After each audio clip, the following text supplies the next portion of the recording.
আল্লাহ রাব্বুল আলামিনের ভয় অন্তরের মধ্যে আমরা ঢুকাইছি এমনভাবে যে মানুষ সমাজের মধ্যে চলাফেরা করতে গিয়ে, দৈনন্দিন মানুষের সঙ্গে উঠা বসা করতে গিয়ে, মানুষের সঙ্গে কথাবার্তার মাধ্যমে এমনটি বোঝাইয়া থাকি যে আল্লাহর ভয় আমার অন্তরের মধ্যে রয়েছে।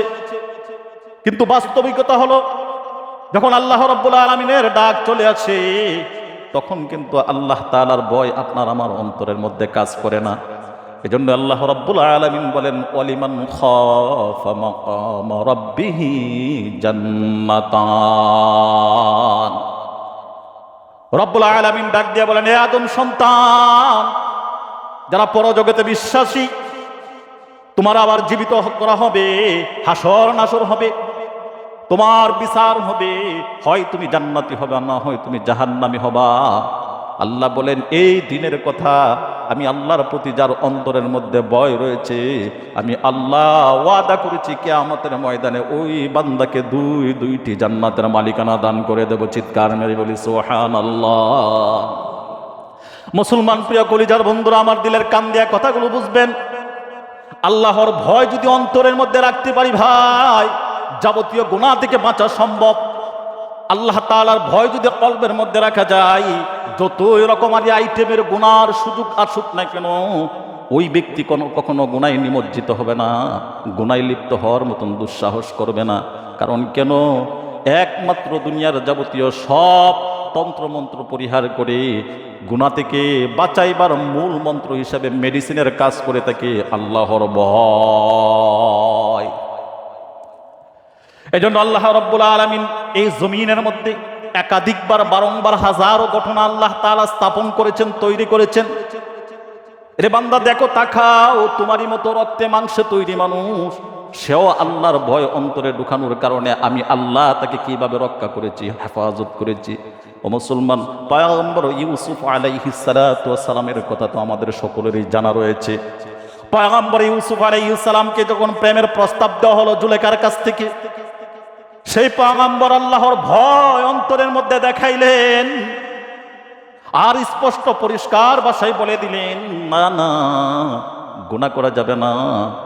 মনের খাহেসাত পূরণ করার জন্য সামান্য সময়ের জন্য আমি তোমার সঙ্গে জিনায় লিপ্ত হব, কিন্তু জুলেখা রে, কিয়ামতের কঠিন ময়দানে আল্লাহ রাব্বুল আলামিন অনন্তকালের জন্য তোমাকে আমাকে জাহান্নামের মধ্যে নিক্ষেপ করে দিবেন। এজন্য না কোনো অবস্থাতে গুনায় লিপ্ত হওয়া যাবে না। মুসলমান দিলের কান দিয়ে কথাগুলো একটু বুঝবেন। খুব বেশি দিন আগের কথা নয়, আমাদের পার্শ্ববর্তী রাষ্ট্র ভারতের দিল্লিতে একটি চমৎকার ঘটনা ঘটেছিল, যেই ঘটনা আমাদের জন্য চরম শিক্ষণীয় এবং এখান থেকে আমাদের ইবরত হাসিল করার অনেক কিছু রয়েছে। মুসলমান ভাইয়েরা আমার, সেই দিল্লির ঘটনাটি হলো, একটি মাদ্রাসার মধ্যে একজন ছেলে লেখাপড়া করে, একজন হতদরিদ্র, একেবারে নিম্ন শ্রেণীর মানুষ, মা নেই, বাবা নেই, আপনজন বলতে তার পৃথিবীতে কেউ নেই। সে শুধু একাই, মাও চলে গিয়েছেন, বাবাও চলে গিয়েছেন, ইষ্টি গোষ্ঠী বলতে, আপনজন প্রিয়জন বলতে তার আর দ্বিতীয় কেউ নাই। সেই আল্লাহর বান্দা ভারতের দিল্লির শহরের মধ্যে বড় একটি মাদ্রাসার মধ্যে লেখাপড়া করেন। তার টার্গেট হলো, তার চিন্তার চেতনা হলো আল্লাহ তাআলার দ্বীন শিক্ষা অর্জন করে আল্লাহ রাব্বুল আলামিনের সেই মহান ঐশী বাণী কুরআনকে শিক্ষা অর্জন করে ইহজগতেও কল্যাণকর জিন্দেগি লাভ করব এবং পরজগতেও আল্লাহ রাব্বুল আলামিনের মুক্তি পেয়ে জান্নাতের বাসিন্দার হয়ে যাব। সেই ছোট বাচ্চাটি মাদ্রাসায় লেখাপড়া করে, বয়স মোটামুটি কম হয় নাই, বিবাহের উপযুক্ত হয়ে গেছে। যেই মাদ্রাসায় লেখাপড়া করে তার পাশে একটি ছোট মসজিদ ছিল, পাঞ্জেগানায় একটি মসজিদ ছিল। সেই মসজিদের মধ্যে ইমামতির দায়িত্ব পালন করে। কারণ কেননা তার আপনজন না থাকার কারণে লেখাপড়া খরচ বহন করার মতন এমন দায়িত্ব কেউ তার গ্রহণ করে না। সেই আল্লাহর বান্দা পার্শ্ববর্তী ছোট একটি পাঞ্জেগানা মসজিদের মধ্যে ইমামতির দায়িত্ব পালন করেন। সেখান থেকে অল্প কিছু মুনাফা, অল্প কিছু টাকা পয়সা পায়, আর তা দিয়ে তার জীবিকা নির্বাহ হয়, ব্যবস্থা হয়, খানাদানার ব্যবস্থা হয়। এমনকি তার লেখাপড়া করার জন্য যেই মাদ্রাসার পরীক্ষার ফিস, ভর্তির ফিস, মাসিক বেতন দিতে হয়, সেইগুলো তার এই ইমামতির বেতন থেকে সে আঞ্জাম দিয়ে থাকে। ঘটনাক্রমে একবার এক সময় সে আল্লাহর বান্দা তার ইমামতির মসজিদের মধ্যে এশার নামাজ আদায় আনতে, এশার নামাজ শেষ করে খানাদানা করলেন। খানাদানা করে তার দৈনন্দিন অভ্যাস হলো আল্লাহর কোরআনকে মধুর কণ্ঠ দিয়ে রাত্র গভীর রজনীতে সে তেলাওয়াত করে। ঘটনাক্রমে পাশের গ্রামের একজন যুবতী নারী, মেয়েটি মাদ্রাসায় লেখাপড়া করেছে, আবেদা সালেহা নেককার একজন মহিলা, বিবাহ হয় নাই। সেই আল্লাহর বান্দি কিতাবের মধ্যে লিখেছেন পাশের গ্রামের মধ্যে তার মামার বাড়িতে যাওয়ার জন্য রওনা করলেন। রাত্র যখন সন্ধ্যা গনিয়ে আসলো, মেয়েটি ঘর থেকে বাইর হলো যেন অন্ধকারের মধ্যে তার মামার বাড়িতে চলে যেতে পারেন, রাস্তায় যেন কোনো বিঘ্ন না হয়, রাস্তায় কোনো আক্রমণের শিকার না হয়। কিন্তু মুসলমান ভাইয়েরা আমার, ঘটনাক্রমে সেই আল্লাহর বান্দি যখন ঘর থেকে বাহির হয়ে গেল, তার মামার বাড়ির উদ্দেশ্য রওনা করলো। প্রতিমধ্যে রাস্তায় ওই মসজিদের কিনারায় যাওয়ার পরপরই দেখেন তাকিয়ে তার মামার বাড়ির গ্রাম এবং পার্শ্ববর্তী গ্রাম, এই দুই গ্রামের মানুষের মধ্যে ঝগড়ায় লিপ্ত হয়ে পড়েছে। ঝগড়া বিবাদ, মারামারি, দাঙ্গা হাঙ্গামার মধ্যে লিপ্ত হয়ে পড়েছে। দীর্ঘক্ষণ পর্যন্ত, অনেকক্ষণ পর্যন্ত তারা এই জায়গার মধ্যে মারামারি করতেছিল, ঝগড়া ফাসাদ করতেছিলেন।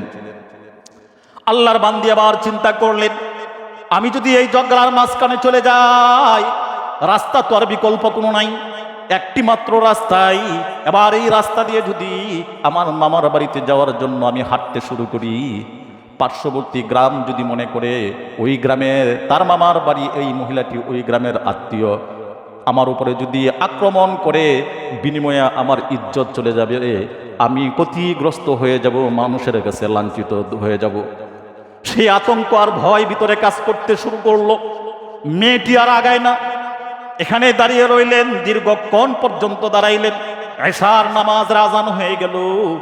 এশার নামাজের আজান হওয়ার পরপরই এশার নামাজের জন্য কিছু মুসল্লিরা মসজিদে প্রবেশ করলেন, নামাজ শেষ করলেন। হ্যাঁ, মসজিদ থেকে নামাজ শেষ করে মুসল্লিরা যার যার মতো চলে গেল। কেউ বা সেই ঝগড়ার মধ্যে গিয়ে অংশগ্রহণ করলো। দীর্ঘক্ষণ পর্যন্ত এই ঝগড়া বিবাদ চলতেছিল। মহিলাটি সেই নীরব একটি জায়গার মধ্যে দাঁড়ায় রইলেন। কিন্তু রাত্র যখন গভীর হয়ে গেল না, তখনও পর্যন্ত ঝগড়া থামে নাই। এক পর্যায়ে গভীর রাত্র যখন হয়ে গেছে, রাত 10টা 11টার মতো বাজে এমন যখন হয়ে গেছে, তখন ঝগড়া থেমেছে বটে, কিন্তু মহিলাটি তখনও পর্যন্ত তার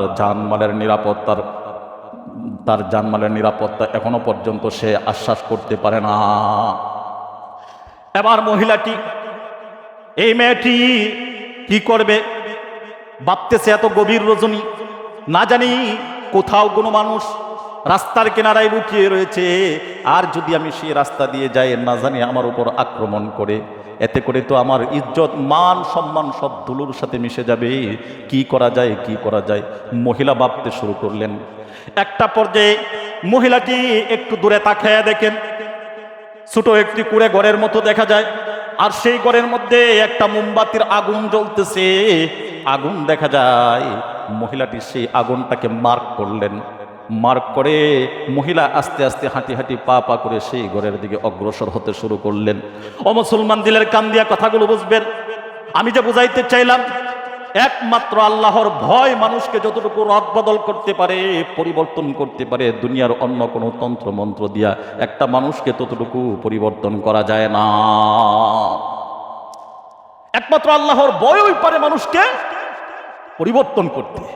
আল্লাহর ভয় যদি অন্তরে না থাকে, তাহলে আপনি নামাজেও পারবেন না, কোনো কিছু, কোনো আমলই আপনার পক্ষে করা সম্ভব হবে না। আমি যেই জিনিসটা বুঝাইতে চাইলাম তা হচ্ছে, এবার মহিলাটি যখন আস্তে আস্তে চলে গেলেন সেই ঘরের কিনারে, গিয়া দেখেন না, এটা কোনো বাসভবন নয়, মানুষ থাকার কোনো ঘর নয়, বরং একটি পাঞ্জেখানা মসজিদ। তাকাইয়া দেখেন ওই যে ছোট মোমবাতির আগুন দেখেছিল দূরা থেকে, সেই আগুন গিয়ে পাইলেন, কিন্তু সেই আগুনের পাশেই একজন যুবক আল্লাহর কোরআন তেলাওয়াতে মগ্ন রয়েছে। বলেন সুবহানাল্লাহ। মহিলাটি দীর্ঘক্ষণ পর্যন্ত দাঁড়াইলেন না, কিন্তু আল্লাহর বান্দা সেই তেলাওয়াত বন্ধ করেন না। এক পর্যায়ে মহিলাটি ভাই সম্বোধন করে ছেলেটিকে ডাক দিলেন। ছেলেও যুবক মানুষ, মহিলাও যুবতী, বিবাহ হয় নাই, কিন্তু মহিলাটা আবেদা সালেহা নেককার একজন মহিলা। এবার মহিলাটি যখন ছেলেটিকে ভাই বলে সম্বোধন করলে, ডাক দিলেন, এবার ছেলেটি তেলাওয়াত বন্ধ করে দিয়ে মহিলার ডাকে সাড়া দিলেন। আর জিজ্ঞাসা করলেন, কে আপনি? আপনার পরিচয় কি? কোত্থেকে আসছেন? কোথায় যাবেন? এবার যুবতী মহিলাটি ডাক দিয়া বলেন, ভাই, ওই যে পাশের গ্রামের মধ্যে আমার মামার বাড়ি, আমি সেই মামার বাড়িতে যাওয়ার জন্য রওনা করেছিলাম, কিন্তু প্রতিমধ্যে যখন ঝগড়ায় মানুষ লিপ্ত হয়ে গেল, আমার ভয় হলো, আতঙ্ক তৈরি হলো। না জানি এই ঝগড়ার মধ্যে গেলে আমার সতীত্ব নষ্ট হয়ে যায়, মানুষ আমার উপর আক্রমণ করে বসে, সেই চিন্তায় আমি যেতে পারি নাই। ভাইরে, মেহেরবানি করে আমি তোমার কাছে আশ্রয় চাই, আমাকে আজকে রাত্রটা থাকার জন্য একটুর ব্যবস্থা তুমি আমাকে করে দাও।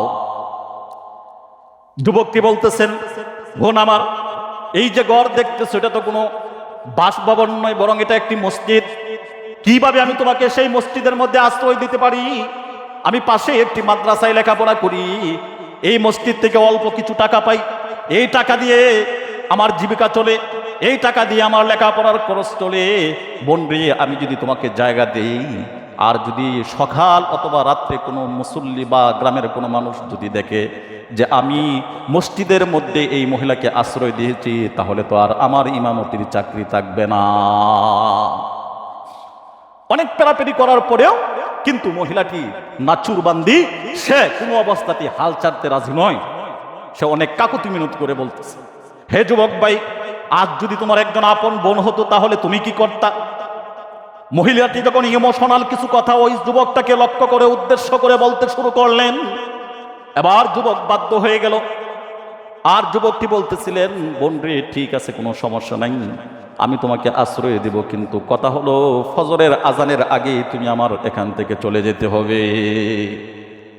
মহিলা রাজি হয়ে গেলেন, ঠিক আছে, কোনো সমস্যা নাই, ফজরের আগে আমি চলে যাব। শীতের মৌসুম ছিল ঘটনাটি। শীতের মৌসুমের মধ্যে আপনাদের মসজিদের তো ইমাম সাহেবের রুম হলো আলাদা, কিন্তু সেই পাঞ্জাগানা মসজিদের মধ্যে ইমাম সাহেবের আলাদা রুম ছিল না, কামরা ছিল না। মসজিদের এক কর্নারের মধ্যে একটা চৌকি ছিল, আর এখানে ইমাম সাহেবের থাকার ব্যবস্থা ছিল। শীতের মৌসুমের মধ্যে মহিলাটিকে কর্নারে এক কোনায়, মসজিদের এক কর্নারে জায়গা দিলেন। তাকায় দেখেন মহিলাটি শীতে, কনকনে শীতের মধ্যে কাঁপতেছি। এবার তার পরিধানের জন্য যেই কম্বল ছিল, সেই কম্বলটা মহিলার গায়ের মধ্যে দিয়ে দিলেন, আর বললেন, বোন, তুমি এখানে আরামে ঘুমাও, কোনো চিন্তার কোনো কারণ নাই, ফজরের আগেই আমি তোমাকে ডেকে তুলে দেব, তুমি তোমার মামার বাড়ি অথবা তোমার নিজের বাড়িতে চলে যাইবা। মহিলাটি শুইলেন, আর মহিলার মনের ভিতরে কিন্তু ভয়। না জানি আমিও যুবতী মানুষ, সেও যুবক মানুষ, না জানি আমার উপর আক্রমণ করে, না জানি আমার সতীত্ব নষ্ট করে ফেলে। এই যে ভয় একটা, মহিলার তো চোখে ঘুম আসে না। মহিলাটা কম্বলটাকে অথবা লেফটাকে তার শরীরে পরিধান করে চোখগুলো একটু ফাঁকা রাখে। মহিলার ভিতরে তো ভয় আতঙ্ক কাজ করে, সে তো যুবক মানুষ, আমিও তো যুবতী মানুষ, না জানি শয়তান প্ররোচনা দিয়ে দেয়, না জানি আমাদেরকে গুনার মধ্যে লিপ্ত করে ফেলে। এই ভয় মহিলাকে সর্বক্ষণ তাড়া করে। মহিলা তাকায় দেখেন যুবক কি করে। ও মুসলমান, দিলের কান দিয়া কথাগুলো একটু বুঝবেন। এবার মহিলা তাকায় দেখেন যুবকটি মোমবাতির আগুন জ্বালায়া আল্লাহ রাব্বুল আলামিনের সেই ঐশীবাণী মহাগ্রন্থ কোরআনুল কারীমকে মধুর কণ্ঠে তেলাওয়াত করতে আরম্ভ করে দিলেন। আর তেলাওয়াত করার পরে দেখা যায় যুবকটি মাঝে মধ্যে, মহিলা তাকায় দেখেন মাঝে মধ্যে যুবকটি তার সামনে যে মোমবাতির আগুনটা রয়েছিল, সেই আগুনের উপরে আগুনটার মধ্যে হাতটাকে এইভাবে চাপ দিয়া ধরে। মহিলা অবাক হয়ে গেলেন, হায় হায়, যুবক করে কি? কোনো মানুষ তো এইভাবে উন্মাদ ব্যতীত, পাগল ব্যতীত কোনো মানুষ তো কখনো আগুনের মধ্যে এভাবে হাত রাখতে পারে না। মহিলা অবাক হয়ে গেলেন, কিন্তু কিছুই বলেন না। কিছুক্ষণ সময় অতিবাহিত হওয়ার পরে যুবক হাতটাকে সরাইয়া ফেলে আবার তেলাওয়াতে মগ্ন হয়ে যায়। আরো কিছু সময় তেলাওয়াত করেন। কিছু সময় তেলাওয়াত করার পরে আবার একই কন্ডিশন, একই অবস্থা। আবার সেই যুবক আগুনের মধ্যে হাত রাখি, এবার দীর্ঘক্ষণ রাখার পরে আবার সেই হাতটাকে সরিয়ে ফেলে আবার আল্লাহর কোরআনের মধ্যে তেলাওয়াতে লিপ্ত হয়ে যায়। দৃশ্যটি মহিলা অপলক দৃষ্টিতে তাকায় দেখলেন। নানান ধরনের চিন্তা চেতনা মহিলার মাথার মধ্যে ঘুরপাক খাচ্ছে, কেন বা এমন যুবকটি এমন করতেছে।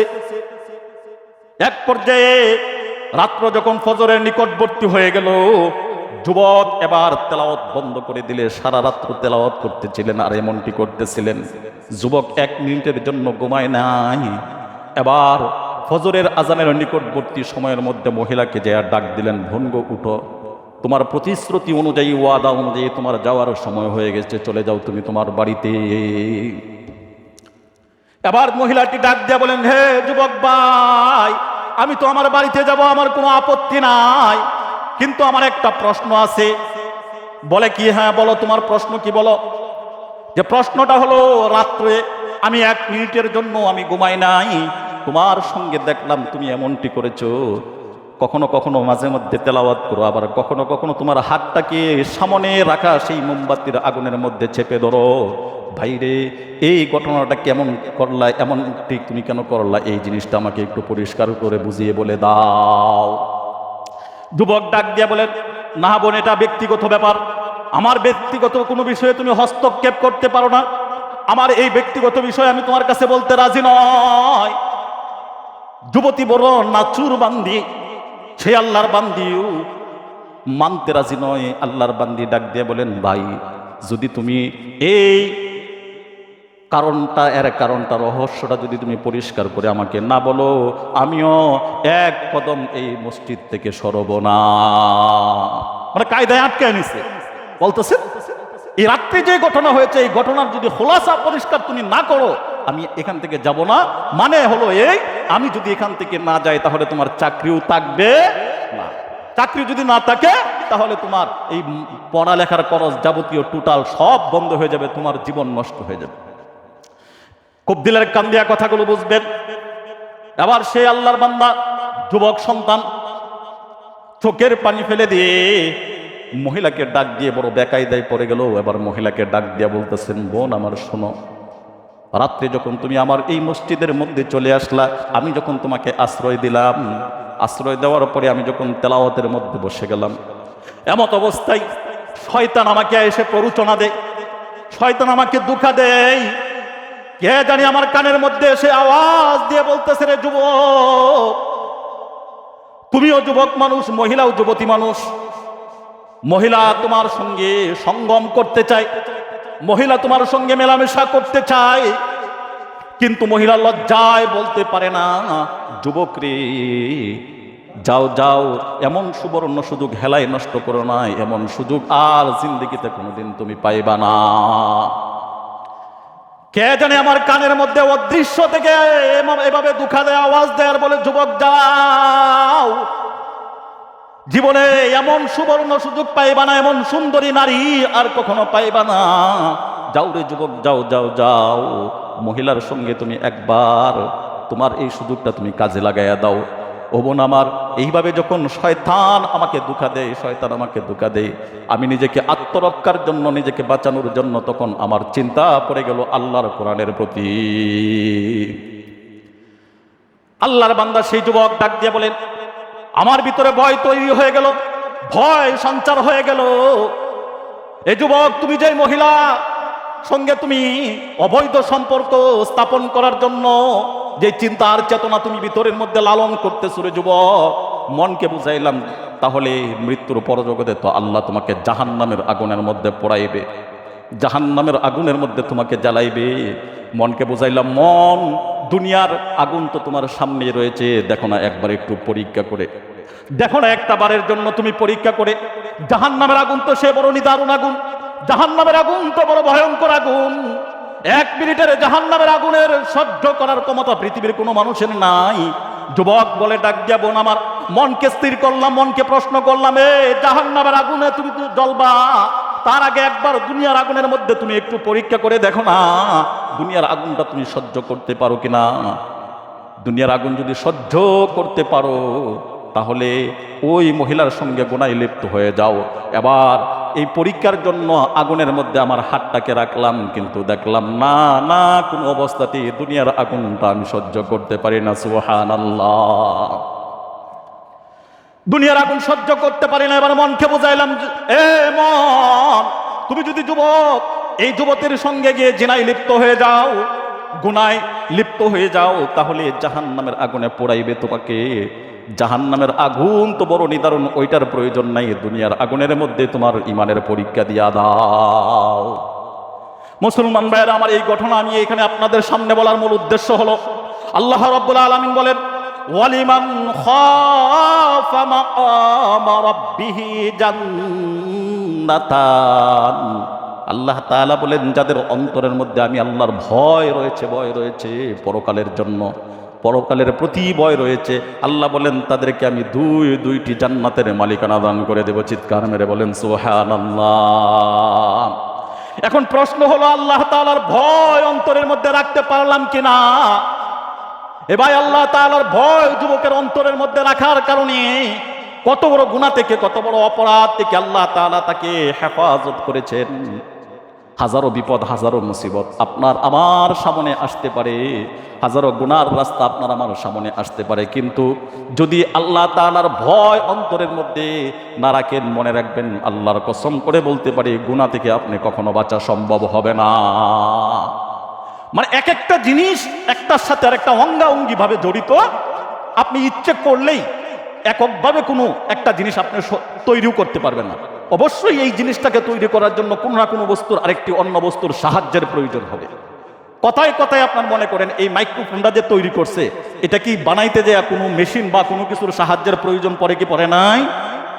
আপনি গুনাহ থেকে নিজেকে বাঁচার জন্য, জাহান্নাম থেকে নিজেকে আত্মরক্ষা করার জন্য আপনি শুধু নিয়ত করলেই আপনি বাঁচতে পারবেন না, বরং আপনার কি করতে হবে, কোনো না কোনো বস্তুর সাহায্য সহযোগিতা গ্রহণ করতে হবে। ধরেন এক্সাম্পল, উদাহরণস্বরূপ একটা বলি, এটাই যে আপনার মাথায় যদি রাসূল সাল্লাল্লাহু আলাইহি ওয়াসাল্লামের একটা সুন্নত টুপি 24 ঘন্টা আপনি রাখেন, আপনি নামাজ পড়তে মন চায় না, মসজিদে আসতে মন চায় না, আল্লাহর ইবাদত বন্দেগীতে মন বসে না, তো আপনার জন্য করণীয় হইল আজকার নতুন একটা সবক, যে করণীয় হইল আপনি 24 ঘন্টা মাথায় টুপি রাখেন। 24 ঘন্টা মাথায় টুপি রাখেন। এই টুপি আপনার জন্য নামাজের সাহায্যকারী হবে। যখন আজান পড়বে, মসজিদ থেকে আজান পড়বে, আপনি টুপি মাথায় দিয়ে যদি আপনি বসে থাকেন, নামাজে না আসেন, আপনার বন্ধু বান্ধব যারা পাশে আছে এরাই তো বলবো, ওই কিরে বাটপারের নিশান লাগাইছো, টুপি মাথায় দিয়ে বসে রয়েছে, এখনো নামাজে যাও না। মুখে দাড়ি রাখেন, দাড়ি আপনাকে নামাজে যাওয়ার জন্য বাধ্য করবে। আপনি কিছুই করবেন না, নিয়ত করবেন না, আল্লাহর রহমতের ফেরেশতা আয়েশা গারো দইরে আপনাকে মসজিদে আনবে, আপনার নামাজের নিয়তই নাই। হুজুর ফজর রক্ত উঠতে পারি না, এই জন্য বাকি 4 ওয়াক্ত আসে না। আরে নামাজ কি শুধু খালি ফজর রক্ত? আপনি বাকি 4 ওয়াক্ত আসেন না, বাকি 4 ওয়াক্ত আসলে পরে নামাজ তো ফজর রক্ত এমনি আল্লাহ তাআলা দিবে। আর আপনি ভালো করে পরীক্ষা করে দেখেন, রাত্রে যখন ঘুমের মধ্যে যাবেন, তখন পাক্কা একটা নিয়ত করবেন এইভাবে, যে আল্লাহ তুমি আমাকে ফজরের নামাজটা মসজিদের মধ্যে এসে আদায় করার তৌফিক দান করো। নিয়ত যদি থাকে যে আল্লাহ আমাকে ফজরের নামাজটা মসজিদের মধ্যে আমি পড়বো, গিয়া আমাকে পড়াইও, আপনি এইভাবে নিয়ত করে ঘুমের মধ্যে দেখেন, ফজরের আজানের আগে আগেই বা ফজরের আজানের সাথে সাথে আপনার ঘুম আল্লাহ তাআলা অটোমেটিকলি ভাঙিয়ে দিবেন। কিন্তু আপনি নিয়ত করবেন না নিজেকে বাঁচানোর জন্য, এমনি তো আপনাকে কেউ গাড়ে ধরে আইনা অথবা কুলে করে আইনা মসজিদে আপনাকে নামাজের জন্য এনে দিবে না। নামাজ এই জন্য বুখারী শরীফের সর্বপ্রথম হাদিস হলো, রাসূল সাল্লাল্লাহু আলাইহি সাল্লামের বাণী হলো, ইসমাইল বুখারী রাহমাতুল্লাহ তিনি বুখারী শরীফের সর্বপ্রথম হাদিসটাই বললেন, ইন্নামাল আ'মালু বিন্নিয়াত। আল্লাহ রসুল বলেন, সমস্ত কাজ নিয়তের উপর নির্ভর করে। আপনার নিয়ত যদি ঠিক না করেন, তাহলে কেউ আপনাকে এই নামাজের জন্য, ইবাদত বন্দেগীর জন্য কোনো ফেরেশতা এসে সাহায্য করবে না। আর যখন নিয়ত খালিস করব, ঠিক করব, না আমি আল্লাহ তাআলার হুকুম আজকে ফজরের ওয়াক্ত নামাজ দিয়ে আদায় করব, আল্লাহর কসম করে বলতে পারি, আপনি এমন নিয়ত করবেন, আল্লাহ তাআলা আসমানি মদদ, আসমানি সাহায্য আপনার আমার জন্য পাঠাইয়া দিবেন ইনশাআল্লাহ। যে কথাগুলো বললাম আল্লাহ তাআলা আমাদের সবাইকে বুঝার এবং যথারীতি আমল করার মতন তৌফিক দান করুন। সকলে বলেন আমিন।